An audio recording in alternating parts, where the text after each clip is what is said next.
บอกเขาบ่ได้ใช่แต่เขาเอาไปชิมโอ้สมัยดีพี่น้องมื้อนี้กะมื้อปีใหม่มื้อวันที่17พี่น้องกำลังปีใหม่เนาะพามาเที่ยวแก่งขันตายเมืองคงเสด็จแขวงสารวัตรมื้อนี้กับบรรยากาศคือคืนนอกค่ำเลยได้เป็นมื้อถือว่ามื้อสุดท้ายของงานปีใหม่แล้วก็มาเที่ยวมื้อนี้คนหลายพี่น้องเลยเมื่อวานนี้มันมีเขาจะเอาดีเจมาลงให้คนไลฟ์กว่านี้เนาะเขาบ่ได้มาแล้วมื้อนี้เขามาเก็บบรรยากาศให้เบิ่งหน่อยนึงเป็นบรรยากาศเนาะคนไลฟ์มื้อก่อนเขามามันบ่แม่นมื้อบุญนะก็เลยว่าคนบ่ไลฟ์ปานใดมื้อนี้เป็นมื้อบุญแต่สิมีเขาจะมาขายเครื่องขายของแล้วมีนักท่องเที่ยวมาเที่ยวไลฟ์นี่ขายน้ำอ้อยน้ำพี่น้องนี่สิมีขายอาหารน้ำเนาะนี่เป็นทางลงผาพี่น้องโอ้น้ำอยากแห้งเนาะทางลงพี่น้องแก่งขันตายนะพี่น้องเนาะปีใหม่บรรยากาศมือควันลงปีใหม่2025พี่น้องนี่เป็นบรรยากาศยามแรกของวันที่17 เมษายน 2025โอ้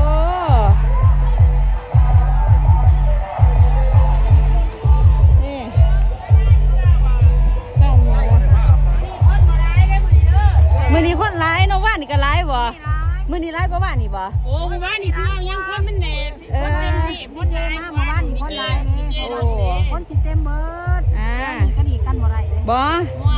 ที่ว่าปีนี้ม่วนเนาะคนร้ายเนาะ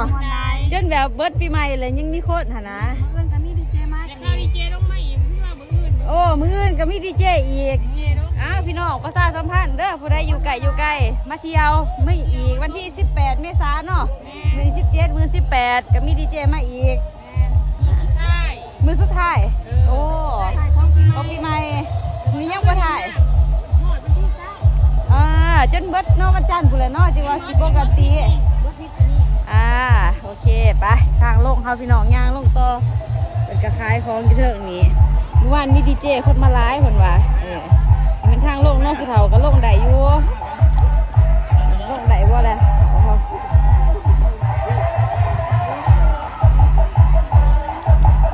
จะมาเที่ยวเนาะพี่สาวพี่น้องสาวมาเที่ยวเฮาก็มาบ่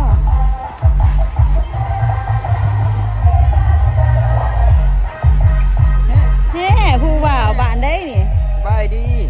ผู้บ่าวบ้านปักเสือมาเที่ยวตันเปี่ยวฮักกะมาคือกันบ้านใกล้ๆฮักก็เคยมาโอ้บ่ฮักก็เคยมาน้ำผู้สาวบ่แน่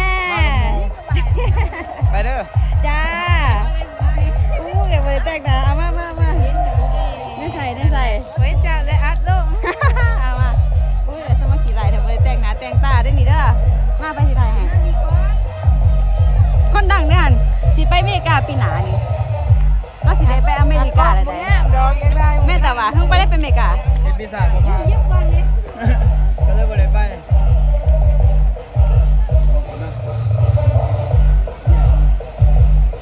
โทรศัพท์ไปอยากถ่ายหน่อยนึงจะมางามแทนนาขาวบ้านได้แล้วเหรอจ๊ะอยู่บ้านพ่อแพงอันนี้โอ้ยพ่นแพกอันนั้นยังก่อทางคนใช้เลยหน่อยไก่ละคนแพกกับว่าเห็นจะอัดมากมาดีเลยแม่นบ่เด้หน้าปะเด้ก็งามพันหาหลายจีบผู้สาวได้ดิหาหลายลูกสาวต่อได้นี่เนาะมาจากคน3-4 คนจะมาผู้เดียวบ่มาได้เติบอยู่จักไปไสล่ะลืมโม่ล่ะเดี๋ยวเราสิขอนั่งไปนั่งตูบน้ำได้บ่นั่นเด้อของเด้อโอเคไปรอหาตูบนั่งก่อนไปพอดีได้ย่างนำกันเลยล่ะนี่โอ้จังได๋จังนี่วีซ่าบ่ผ่านเฮ็ดบ่ทันโอ้เอาพี่นา2026บาทนี่สิได้ไปอยู่ดอกปีนี้บ่ได้ไปปีหน้าทำไมพี่นาได้ไปตอนอันนั้นมาสตีเวนมาก็ได้ไปหาเราบ่ไปเที่ยวนำกันไปเที่ยวอยู่พัทยาม่วนบ่ไปพัทยาม่วนอยู่แต่เมารถตายสิประมาณนี้เนาะคอยขึ้นพิษทางนี่เขาลงพิษทางแม่นบ่ได้ลงพิษทางแม่นบ่ปกติเขาเที่ยวทางขวายินดีต้อนรับพี่น้องฮอดแล้วมื้อนี้น้ำน้อยพี่น้องน้ำเริ่มอยากน้อยแน่แล้วเนาะดีเจมาไม่ค่อยลงหันพี่น้องแล้วก็ยืนแช่น้ำแล้วก็ตุ๊กนี่แหละโอ้คุณน่ะ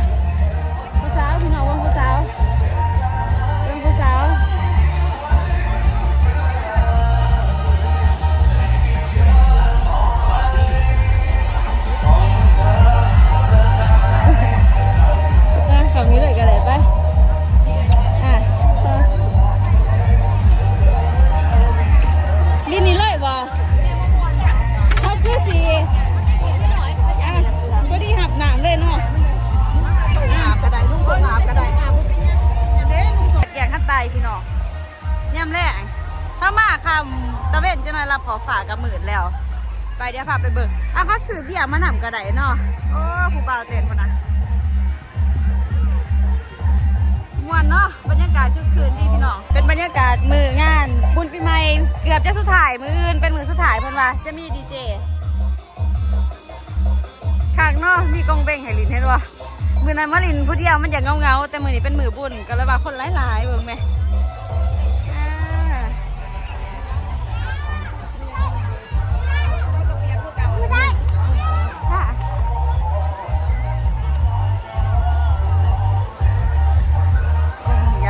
เบิ่งยังองเบิ่งเขาเบา โอ้เขามาเขียนคำเว้าป้าเนาะอย่าเอาความน้ำคนบ่มีใจพวกเขาบ่ได้ใส่แต่เขาเอาไปชิมโอ้เจ็บบ่นี่เต็มเบิดได้ตูนี่มือนี้ตูมันเต็มเบิดเนาะไอ้ข้าไปหล่อเบิ่งโอ้มีทั้งผู้บ่าวผู้สาวแล้วจ้ะเอ้ยนี่มาแข่งแม่น้ำเพิ่นจะใส่อยู่นี่นะมันมีก้อนหินนั่งทาไฟมาเฮิงหรอบ่โดนเลยอ่ะมาจะใส่ล่ะอยู่กลางเมาเลยจี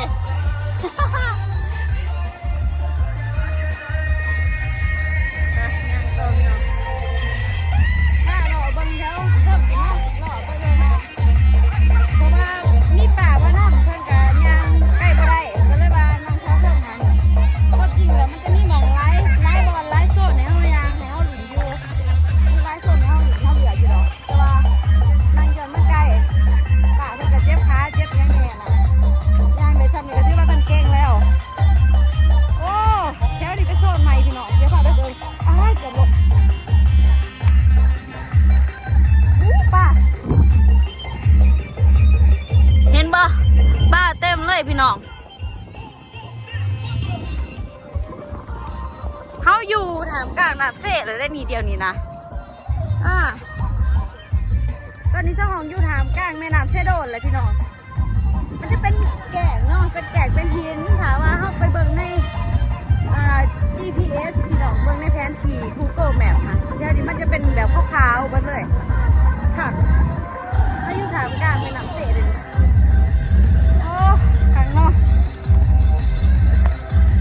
พี่ไม่บ่ได้ไปไซพี่น้องพี่มีเถาค่ะบ่ลินน้ำบ่ไปลินน้ำบ่ไปกินเบียร์บ่ไปไซเลยไม่ได้ไปสงผ่ามือนั้นได้3 วัดแล้วก็มามือนี้แหละผ้าร้านมาลินจนร้านว่าหยองบ่ผ้าลินไปลินไซบ่ก็เลยว่าปิดหาผ้าเพิ่นมาลินซะโอ้ไปย่างต่อเบิ่งบรรยากาศอยู่เบื้องเทิงนี้สำหรับอยู่เบื้องเทิงนี่ค่อนข้างจะเลิกน้อยนึงเนาะน้ำสิเลิกจักหน่อยเดี๋ยวยางไปก่อนหมื่นได้นี่ถ้าอยู่กลางแม่น้ำเลยเซตโอ้สีโดดบางอย่างนี่ก็ยันปากแตกพี่น้องด้วยแมนFC วะมาถ่ายรูปมาจะใส่อะไรนี่มาแดงข้างก่อกี่ใส่เบื้องนั้นใกล้บ่ใกล้โอ้มาน้ำไผ่ล่ะมาถ่ายรูปจะมาแต่ข้างก่อพี่น้องเดี๋ยวจะเอาลง YouTube เด้อชื่อยังแน่นี่ชื่อว่านฮะชื่อว่าดูเด้ชื่อเล็ดโอ้ว่าแต่บางคำกรอบเนาะมันเป็น FC มาติดตามเขามาลินเฮิงละเม่วงเมาแล้วบ่นี่ไม่มีดีเจไม่มีดีเจมาโลดไก่นึงมาย่ามตอนทำเพศนั่นน่ะรีวิวโอ้ฉันแต่งเหรอฉันบังโง่แล้วเว้ยบังโง่ไงมันบอกแต่ก็มีฉันแต่งแน่ยิ่งใหญ่มากเรื่อยๆเลยครับอันนั้นเพิ่งเริ่มโลโอ้ เพิ่งมาเบิกเลยก็ไปมาถ่ายไปเดินทางปลอดภัยสิเมื่อเป็นบ่โอเคบ๊ายบายจ้าบ๊ายบายเดี๋ยวพามาเบิ่งอีกโซนเนาะเท่ากับเจอ FC หลายคนได้นี่พี่น้องแถวนี้มีป่าเต็มเลยนี่เบิ่งไหมนี่มีแต่ตกป่าเต็มเลยเนาะเดี๋ยวเพิ่นมาหากินอีหยังที่เขาจะชิมมันอะอยู่ในแห้งเต็มเลยเพิ่นมีแต่ป่าเต็มเลยหลายเฮ้ยขี้เหงื่อหลายพอแล้วเว้ยเดี๋ยวยางมาเบิ่งโซนนี้เนาะจะเป็นอีกโซนหนึ่งโซนลายหันยางหอจะโซนเทิงหันบริยางลงมาหอนี้จะเชื่อขึ้นแล้วว่าอยู่ในมันยางขึ้นเนาะว้าดูก็จะเป็นตูบเนาะอยู่เบื้องบนจะเป็นอีกโซนหนึ่งนี่จะเป็นโซนอีกเบื้องหนึ่ง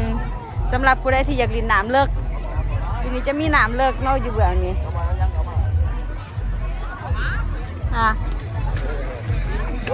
นี่อยู่เบื้องนี้จะเป็นน้ำเลิกเบื้องนั้นจะเป็นว่างสำหรับมองนี่มันเลิกลิบหัวคุณได้นี่พี่น้องแต่ว่ามันอยู่เทิงมันจะบ่เข้าบันไดเนาะไปป่าไรแท้ขายดีบ่มื้อนี้ได้อยู่เพิ่นหาดนี่แห้งต่ำแบบว่าแช่น้ำเลยโคกอันนั้นหาดเพิ่นคักเนาะยี่ลุมกับป่าเต้เลยคักมื้อนี้คนบ่ร้ายเนาะมื้ออื่นก็สิร้ายค่ะก็เป็นบรรยากาศงานบุญปีใหม่2025มวนๆนำกันพี่น้องเบื่อคนกระคักอยู่เด้ย่างไปบ่ได้หยาดมืดปากแตกเด้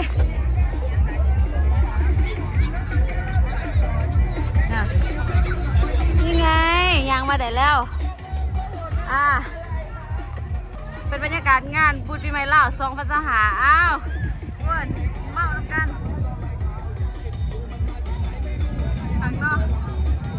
สำหรับปีใหม่แต่ละคนไปหลินไซส์ลองคอมเมนต์บอกสหองเนเดอร์สำหรับสหองนะรู้สึกว่าปีนี้เริ่มเท่าเริ่มบ่ได้ไปไซส์เริ่มบ่มีหมองไปพี่น้องเริ่มบ่อยากไปไซส์เลยไปหลินแบบเจสีได้แต่ว่าไปต่างด้านเนาะเพิ่นว่าต่างด้านแบบว่าลินน้ำนะบ่ได้ไปไซส์เลยพี่น้องบ่ได้ไปหาหมูบ่ได้ไปกินเหล้าบ่ได้ไปกินเบียร์แล้วก็อยู่เพื่อนเปิดหานแล้วก็เอาเวลามานอนรู้สึกว่าเริ่มอยากมีแต่เอาเวลามาผักผ่อนมานอนลายกลัวอะไรเดี๋ยวนี้ผักนี้บรรยากาศอยากให้เห็นด้วยตาผักจะมี2 ท่าลงท่านี่กระไดเด้อแล้วก็มีท่าที่เขาลงมาท่านี่เขาโบแน่ใจว่าสั้นหรือโบสั้นแต่ว่าทางเขาลงมามันจะโบสั้นปันใด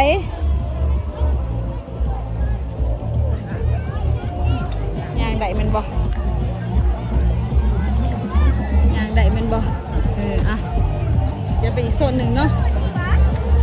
มีเบื้องนั้นสำหรับเบื้องนี้เขายางได้บ่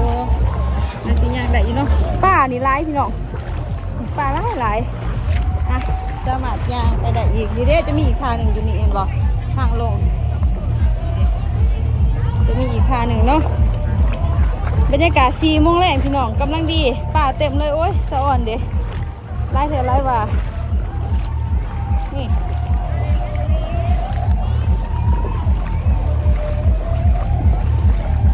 ตูบอยู่ในข้างด้วย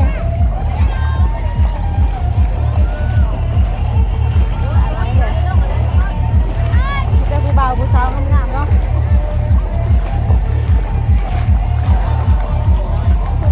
หางก็งามเว้ยหางแต่ละบอลมีแต่แบบว่าเด่นๆทั้งหนังเลยเพราะเขาจะกระจัดโซนอยู่โซนขี้เหงื่อเนาะสำหรับขี้เหงื่อปลาอยู่นี่จะเป็นอีกเบื้องหนึ่งเล็กน้อยตะเวนลิฟต์นี่แล้วก็แม่นมืดบัดเดียวโดดได้นี่แกงขั้นตายนะว่าเพิ่นเป็นทาเซ่พี่น้อง